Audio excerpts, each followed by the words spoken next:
नमस्कार. सरकारी कर्मचारी यूट्यूब चॅनलला तुमचं खूप खूप स्वागत आहे.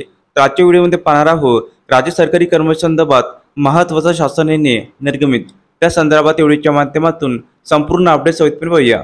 राज्य कर्मचाऱ्यांच्या शिस्तभंग विषयक कार्यवाहीच्या अनुषंगाने सक्षम प्राधिकारी घोषित करण्यासंदर्भात राज्य शासनाचे सामान्य प्रशासन विभागाकडून दिनांक 7 एप्रिल 2025 रोजी महत्त्वपूर्ण शासन निर्णय निर्गमित करण्यात आलेला आहे.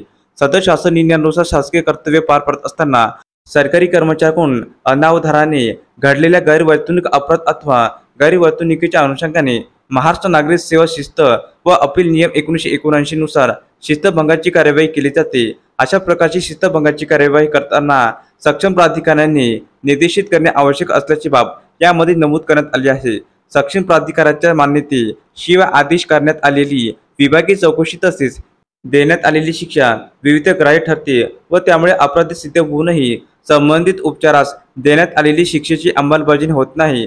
शिस्तभंगी विषय कार्यवाहीच्या अनुषंगाने संविधानामध्ये नमूद केलेल्या नियमानुसार बडतर्फ व सेवेतून काढून टाकण्याची शिक्षा देण्याचा अधिकार हे संबंधितच्या नियुक्ती प्राधिकाऱ्यापेक्षा दुय्यम प्राधिकाऱ्यास नाही, अशी बाब नमूद करण्यात आली आहे. अन्य शिक्षकाच्या बाबतीत नियुक्ती अधिकारात दुय्यम असणाऱ्या अधिकाऱ्याकडे अधिकार सोपविता येते, असे नमूद करण्यात आले आहे. तसेच शासन निर्णयामध्ये नियुक्त प्राधिकारी किरकोळ शिक्षा देण्यास सक्षम अधिकारी लोकसेवा आयोगाची पत्रव्यवहार करताना अंमलबजावणीच्या कार्यपद्धती याबाबत सूचना देण्यात आल्या आहे.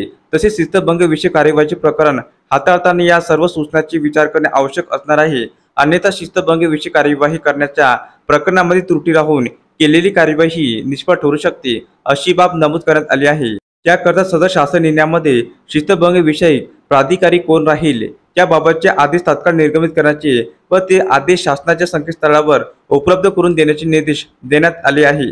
धन्यवाद.